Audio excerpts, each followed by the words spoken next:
Stage 4 cancer diagnosis, I mean, most people would see that or hear that as a death sentence. So how did you hear it? And then what did you do? What I heard, and I have goosebumps as I'm saying this, is I was at a choice point of whether I was going to stay on the planet or not. And if I was choosing to stay on the planet, I would be supported if I was willing to release this trauma. I was living my life very appropriate, not authentic, in something every day that wasn't feeding my soul, giving me a great lifestyle. But I was so disconnected from myself. And I viewed that stage 4 diagnosis. I was told, if you don't do these things, if you don't do chemo and radiation, you will die.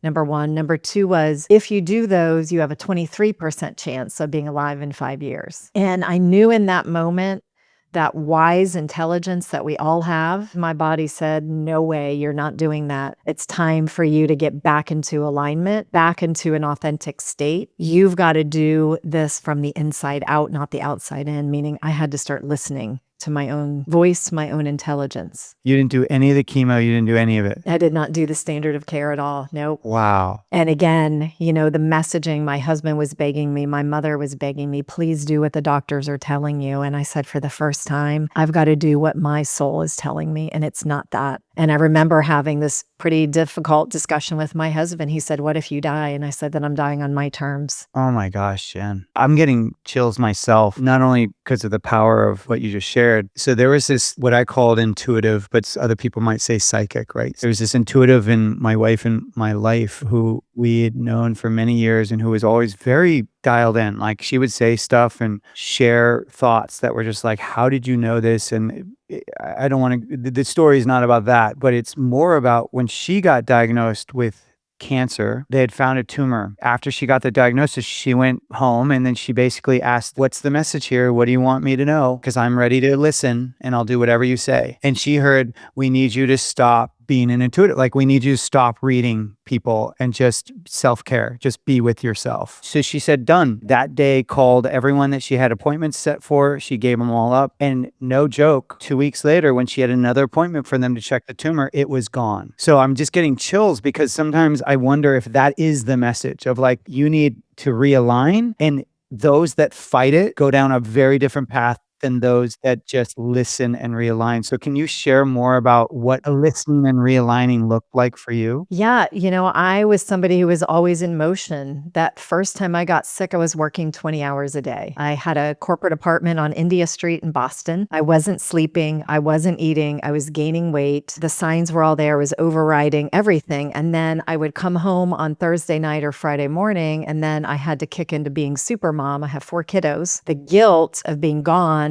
Sunday night through Thursday or Friday kicked in. And so I was just living on fumes and constantly in motion. So what was required of me to get back into alignment was to stop and be still. And same thing. I mean, I had a healing practice on the side while working these crazy hours. And I had to just be in stillness, be inward and listen to the messages. To the point you made at the beginning, James, they were there all along. I just overrode them from sheer will and survival. So I was living in fight or flight. And my body was like, I'm tired. Can you just stop? The other thing it really required was getting out of fear. Fear kind of shrinks our energy field. It shuts down our immune system. And so I looked at it and said, okay, I'm in the great unraveling. That's what I called that period of my life. I'm unraveling the programming of no pain, no gain. Don't cry or I'll give you something to cry about. Keep pushing through. Don't quit anything. Don't be a quitter, right? All the programming that I had in my childhood came up, and I realized at the center of all of it was this place that didn't feel worthy. So I spent most of my career proving I'm a good person, I'm worthy. And that's what was in the center of it all. And I believe that's true. Illness, especially cancer, there are really 3 pieces to it. You've got an immune system that's, not optimal. You have a toxic burden of some kind in your body, and that could be emotional toxins too. And then you have trauma. You have unresolved trauma, something that's running in the background telling you something that's not true. So to me, I say this loudly and proudly that going through stage 4 cancer was the best thing that happened to me, because it brought me into a place of stillness, moving out of being appropriate to being authentic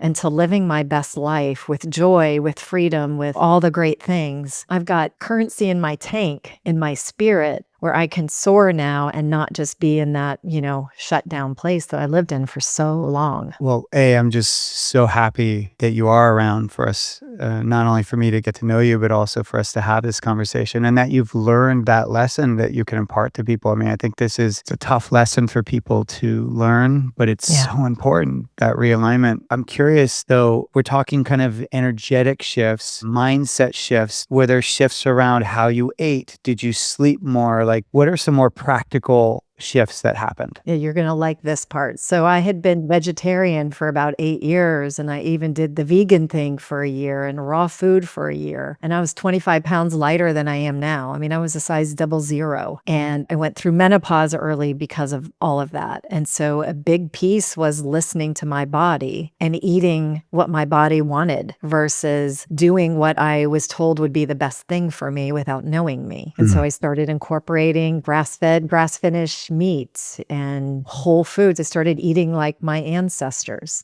I grew up with a mom who had to eat liver every week. And so she said, I will never make you kids eat liver. Well, come on, Mom, liver's good for me. So I started buying ground beef with organ meats in it, kind of sneaking it into my family because they would have said, like, that's gross. I found ways to make it taste good. And so, I came back to, I think, an ancestral diet. And I think that was a huge part of my healing. And then I did, all kinds of things like hyperbaric oxygen chamber, high dose vitamin C. The biggest thing was paying attention to the messages and listening. And I believe we're all guided.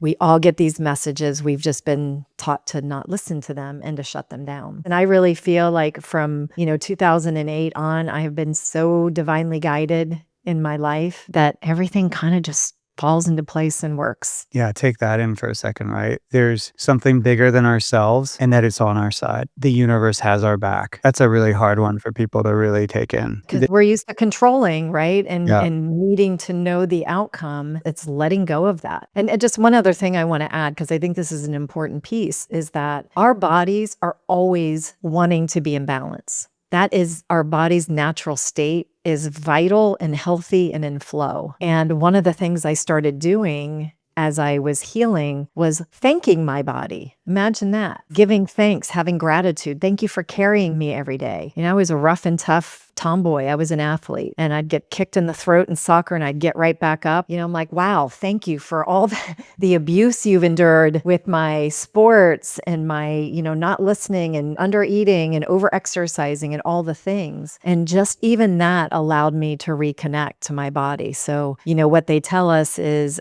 cancer is your body attacking itself, autoimmune, your body's our bodies don't attack ourselves. Our bodies are always trying to give us messages to be in coherence. If you enjoyed the clip from the podcast, make sure to check out the next video up here, or head over to watch the full episode down here. And before you go, don't forget to hit the subscribe button. Come on. Yeah, thanks for watching.